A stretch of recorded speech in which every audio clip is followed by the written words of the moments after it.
Hello everyone, कैसे हैं आप सब। एक बार पुनः शिव कोचिंग क्लासेस पर स्वागत है। उम्मीद करता हूं आप सब अच्छे होंगे, मस्त होंगे, बेहतर होंगे। आप सभी की पढ़ाई बेहतर चल रही होगी।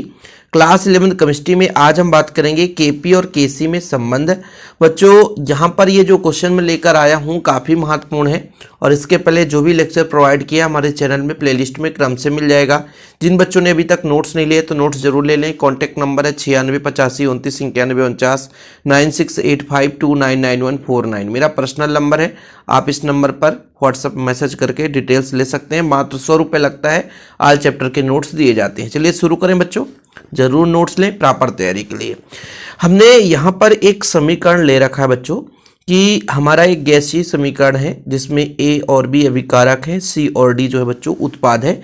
द्रव्यानुपाती क्रिया के नियम के अनुसार जो इसमें स्थिरांक यानी के का मान आता है, पहले अपन जो उत्पाद होता है उसके सांद्रण को ऊपर रखते हैं और जो अभिकारक होता है उसका सांद्रता नीचे रखा जाता है। जैसे द्रव्यानुपाती क्रिया के नियम से हम यहाँ पर करेंगे बच्चों, केसी बराबर कितना निकल कर आएगा। लेकिन यहाँ पर ध्यान रखना है केसी का मतलब क्या है और केपी का मतलब क्या है।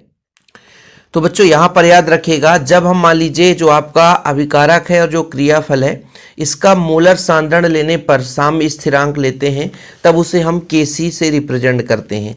यानी यहाँ पर हम लिखेंगे कि अभिकारक और क्रियाफलों के मोलर सांद्रण लेने पर केसी का मान कितना होगा। तो यहाँ पर लिख लेना, साम्यावस्था पर अभिकारकों व क्रियाफलों के मोलर सांद्रण लेने पर साम्य स्थिरांक कितना होगा बच्चों। तो इसको अपन केसी से रिप्रेजेंट करते हैं। ठीक है, ध्यान रखना है थोड़ा सा, नहीं तो आप गड़बड़ कर दोगे। देखो बच्चों, यहाँ पर बोला गया कि जो आपका उत्पाद है इसके सांद्रण को ऊपर रखेंगे, लेकिन यहाँ पर मोलर सांद्रण की बात की जा रही है ना, तो सी से रिप्रेजेंट करते हैं बच्चों। सी के लिए जिसकी मात्रा m1 है, फिर बच्चों आपका डी हो जाएगा, तो डी के लिए जिसकी मात्रा m2 है, और नीचे रखेंगे बच्चों अभिकारक। अभिकारक मतलब ए के लिए, तो आपने ये लिख दिया। सांद्रण की बात की जा रही है, मोलर सांद्रण की बात की जा रही है, इसलिए यहाँ पर बच्चों हम सी का प्रयोग कर रहे हैं और इसकी मात्रा n1 है। और बच्चों जब बी की बात करते हैं तो इसकी मात्रा n2 है। सांद्रताओं को हमेशा घातांक के रूप में लिखा जाता है। तो ये आपका केसी का मान आ गया बच्चों। इसी तरीके से जहाँ सी क्या है, मोलर सांद्रण को प्रदर्शित करता है।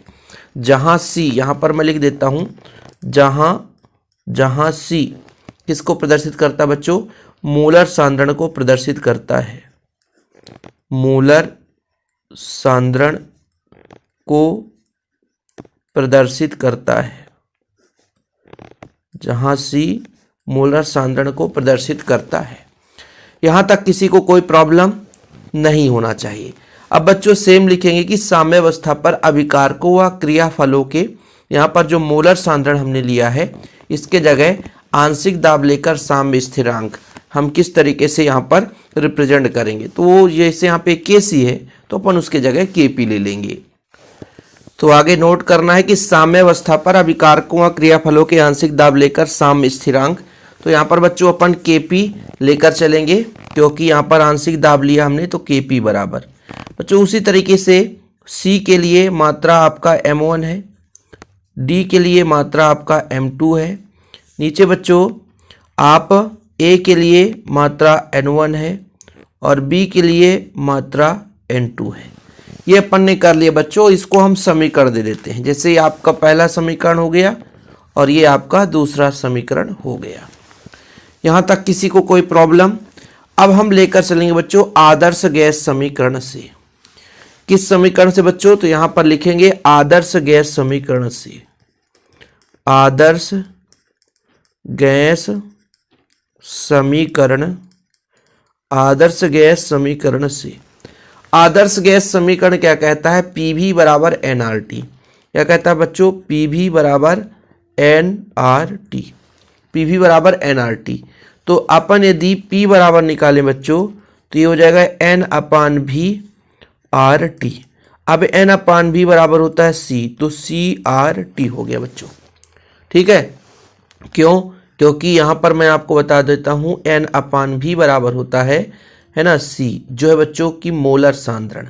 क्या है, मोलर सांद्रण। यदि किसी को नहीं पता तो इसे आप लोग नोट डाउन जरूर कर लें। एक एक स्टेप बाय स्टेप समझाते चल रहा हूँ ताकि आपको परेशानी नहीं होगी। अब अपन बच्चों समीकरण 2 से ही मान रखेंगे कि यानी p के जगह इस वैल्यू को रख सकते हैं। तो समीकरण 2 से बच्चों, समीकरण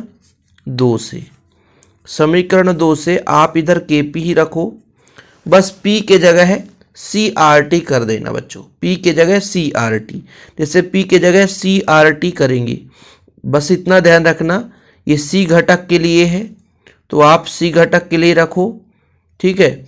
फिर बच्चों d घटक के लिए है तो d यहाँ पे रख दो, इसकी मात्रा m2 थी, चलो भाई। फिर नीचे आपके लिए a घटक के लिए है तो a घटक के लिए कर दो, मात्रा n1 है। फिर बच्चों b घटक के लिए तो b घटक CRT और आपका n2 है। मैंने कुछ भी नहीं किया है, मैं भी अपने हिसाब से भाई केवल और केवल p बराबर CRT मान रख दिया समीकरण 2 से। अब यहाँ से हो सकता है आप लोगों को प्रॉब्लम हो, देखिएगा कैसे अरेंजमेंट करना है। kp बराबर यहाँ पे बच्चों c का पावर है तो k c का पावर m1, ठीक है। यहाँ पर बच्चों cd का पावर m2 है, cd का पावर m2 है, ठीक है सर, यहाँ तक तो ठीक है। ca का पावर n1 है तो ca का पावर n1 है, cb का पावर n2 है तो ये अपन ने कर दिया। लेकिन इनके भी पावर में है बच्चों, इनके भी पावर में है, यानी RT का पावर m1 है, ठीक है। यहाँ भी RT का पावर m2 है और बच्चों यहाँ पर RT का पावर आपका n1 है और RT का पावर आपका n2 है। अभी एक ही स्टेप में किया नहीं तो आप लोग कंफ्यूज हो जाओगे कि सर कहाँ से आ गया। भाई 2 लाइन का तो खेल है, 2 लाइन में सब खत्म, टाटा बाय बाय कहानी है ना। लेकिन आप लोगों को समझाना जरूरी रहता है एक एक लाइन। अब देखना बच्चों मैं कहना क्या चाहता हूँ, यहाँ पे जो आपने kp बराबर लेकर चला, चलो ये जो पूरा वैल्यू है, ये जो पूरा वैल्यू है थोड़ा सा और लेकर चलते हैं ताकि आपको परेशानी ना हो।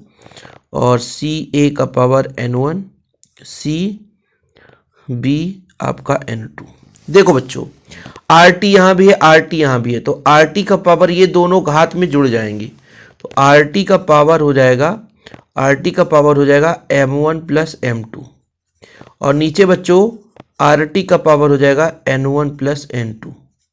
या करके इसको ऊपर ले जाते तो या करके बच्चों आप इसको ऐसा भी लिख सकते थे कि kp बराबर cm1 फिर cd m2 CaN1 CbN2। अब बच्चों ये ऊपर जाता ना तो ऊपर जाता तो घट जाता है, m1 प्लस m2 करते और फिर n1 प्लस n2 ऐसा करते, ठीक है बच्चों, ये चीज़ है। अब ये पूरा वैल्यू किसके बराबर है, ये पूरा वैल्यू किसके बराबर है, kc के बराबर है बच्चों और RT है और इसको हम मान लेते डेल n कर देते, ठीक है। यही आपका kp और kc में संबंध है, यही आपका जहां डेल्टा n बराबर हमने माना है m1 प्लस m2 माइनस में n1 प्लस n2, ठीक है बच्चों, ये हमने माना है। यही आपका kp और kc में संबंध है। इतना आपको करना रहेगा, यदि एग्जाम में आएगा तो तभी नंबर मिलेंगे, यदि यहाँ तक करोगे तो फिर नंबर नहीं मिलेगा बच्चों। ध्यान रखना एक एक लाइन करना रहेगा, पूरा अधूरा छोड़ोगे तो नंबर भी अधूरे में ही रह जाओगे। बाकी आप लोग तैयार ज़रूर कर लें और चैनल पे पहली बार आए हैं तो चैनल को सब्सक्राइब कर लें। फिलहाल अभी के लिए इतना ही। जय हिंद, वंदे मातरम।